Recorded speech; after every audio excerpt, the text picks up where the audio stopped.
Assalamualaikum, selamat pagi. Cuaca hujan, gelap. Tahun baru Cina kan. Jadi tahun baru Cina dia bersamaan dengan musim hujan. Jadi sentiasa hujan. Sandakan kadang-kadang banjir. Oke, projek kita restore bahagian depan, tapi sikit-sikit sajalah. Absorber ni kita pakai balik. Absorber baru ganti. Dia ada bunyi-bunyi, lepas tu tidak sedap masa handling tu kan. Jadi kita ganti lower arm, stabilizer boost, stabilizer link, tie rod end, rack end. Ini barang-barangnya. Ni kalau mau sedap gantilah bagian bawah ni. Ini barang lama kita sudah ganti semua. Okey, sekali jalan owner minta juga servis gearbox. Owner minta tukar minyak, tapi kita suggest tukarlah filter. Kalau filter tidak pernah ganti. Owner Avanza ni perempuan. Tengok tu filter dalam hitam sudah. Keras, dia punya kertas keras. Okey. Tinggal kita isi minyak lah. Lepas tu ada lagi satu penyakit. Avanza ni kalau panas, kadang-kadang dia mati sendiri. Kadang-kadang. Ataupun masa panas kalau dia matikan, sudah lama jalan kan, kalau dia kasih mati nanti dia start balik, dia susah hidup. Lama dia baru boleh hidup. Tapi kalau dia dapat hidup, timing tu jadi rendah dulu. Pelan-pelan timing tu naik. Gitu. Jadi kita suggest tukar fuel pump. Ni fuel pump. Okey, untuk fuel pump Avanza ya. Avanza Mybi dengan Alza, dia ada return valve di sini. Kalau model kereta lain seperti Proton kan, dia punya return tu di sini. Jadi dia ada dua pipe. Satu pipe datang ke engine, satu pipe datang balik ke return lah. Untuk Avanza dia tiada. Dia satu pipe saja. Jadi di sini dia ada valve. Ini dalam ni dia valve. Maksudnya bila minyak penuh dalam laluan minyak petrol tu ke injektor, bila dia sudah penuh, dia padat, minyak tu akan keluar di sini. Lebihan tekanan minyak tu akan keluar di sini. Jadi kalau kereta sudah berusia, takut nih dia punya regulator valve ni sudah tidak kuat. Jadi minyak tidak penuh sepenuhnya ke injektor tu. Minyak yang naik ke atas ni kan, minyak yang naik ke injektor ni tidak penuh, tidak padat. Sebab valve ni kalah. Jadi kita suggest tukar sekali. Lagi satu untuk electric pump Avanza Mybi Alza. Okey, kalau masalah electric pump, kita tidak rekomenkan lah untuk tukar motor saja. Kalau mau jimat kan biasanya kami rekomenkan untuk tukar motor saja, jangan tukar sekali begini. Tapi untuk model Avanza ni tidak boleh buat begitu. Kalau model Proton boleh, kita ganti motor saja dia jimat. Untuk Avanza jangan. Sebabnya, okey, pertama tadi saya cakap di sini ada valve. Di sini dalam ni ada regulator valve untuk mengawal tekanan minyak. Jadi kalau sudah berusia kan, takut dia punya spring sudah lembut. Jadi minyak tu senang pulang. Senang balik ke tangki lah. Maksudnya dia belum penuh di sini, belum penuh naik ke atas ni. Di sini dia sudah bocor. Itu satu. Antara sebab kenapa kita tidak rekomenkan ganti motor. Okey, kedua lagi, dalam housing ni ada video sebelum ini saya kongsikan, saya belah. Di dalam ni ada filter. Selain filter yang ini, di sini ada filter kertas. Okey, ni yang gemuk ni, yang bergembung ni bukan saja-saja ya. Ni filter. Di dalam ni ada filter kertas. Jadi kalau sudah berusia, kertas ni sudah hampir-hampir tersumbat oleh kotoran. Jadi kertasnya sangat keras. Satu, kedua lagi, mungkin sudah hampir tersumbat oleh kotoran. Dia ada 2 filter ya. Oke, jadi bila kertas ni sudah keras ataupun hampir-hampir tersumbat,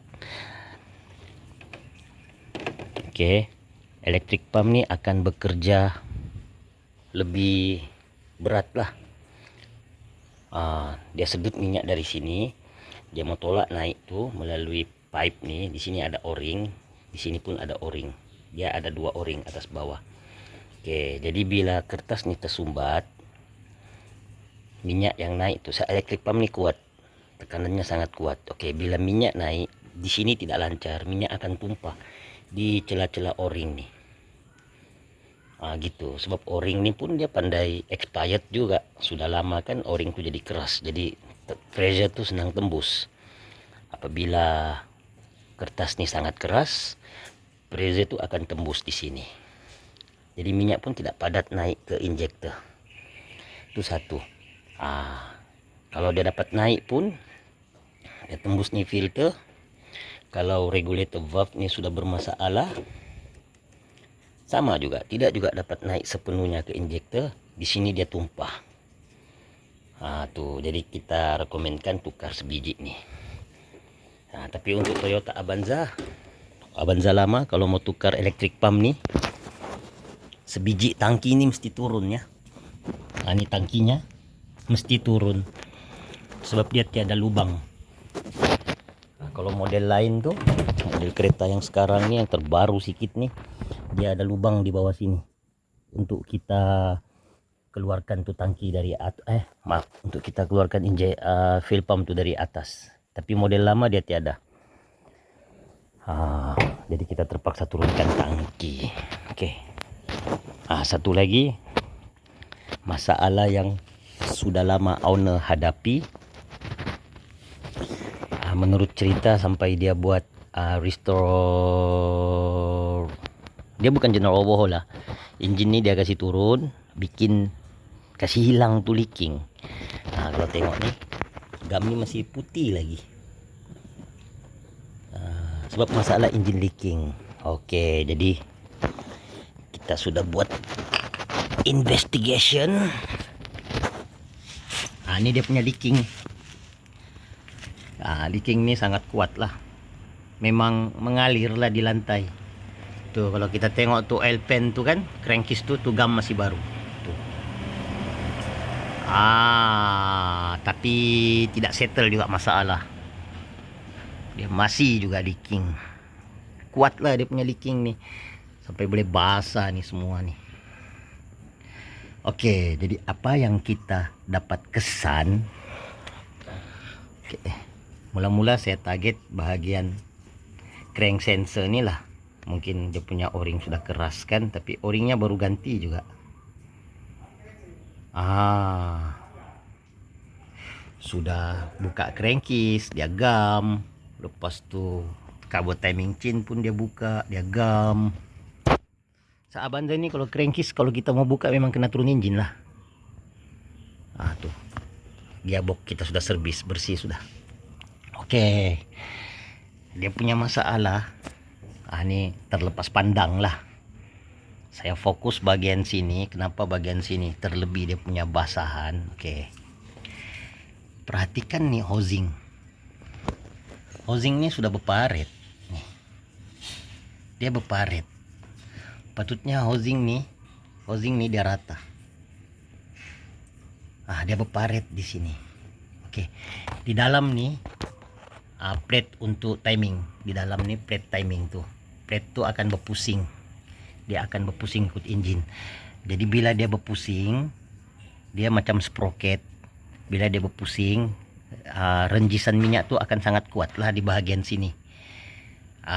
Jadi untuk mengelakkan leaking, sensor ni dia akan pasang o-ring. Oke, jadi bukan di sini puncanya, so o-ring masih bagus.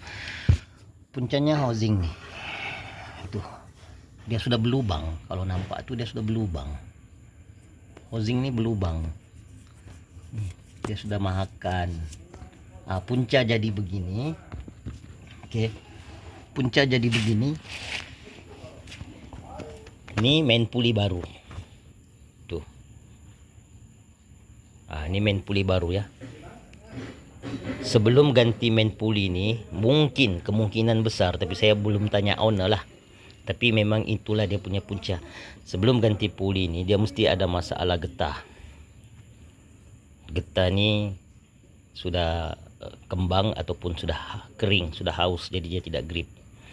Jadi main puli ini bila berpusing, bagian luar ni tertinggal. Tapi mungkin owner tidak perasan, jadi dia punya goyang sangat kuat. Sampai satu tahap sudah sangat kuat, baru dia mau bikin, sebab sudah ada bunyi.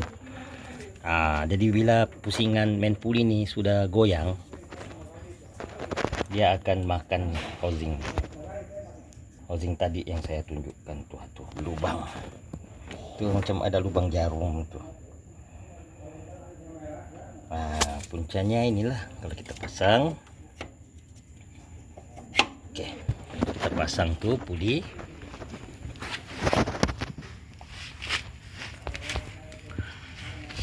Tuh dia sangat dekat. Puli itu sangat dekat. Jadi bila dia rosak, dia akan gosok nih. Itu yang menyebabkan dia bocor. Oke. Ini punca utamanya. Di sini minyak sangat kuat lah. Oke. Sini minyak sangat kuat sebab di dalam tuh ada sprocket untuk timing. Jadi minyak tuh akan terlempar lah, merenjis lah ke sini. Oke. Itu yang menyebabkan ini basah. Sangat kuat basahnya. Oke. Semoga bermanfaat lah Toyota Avanza. Kita bikin kakinya bagian depan, lepas itu kita bikin masalah leaking. Ini leaking juga lah, tapi tidak kuat, tidak sekuat yang di bawah tuh. Oke, itu saja untuk hari ini. Assalamualaikum.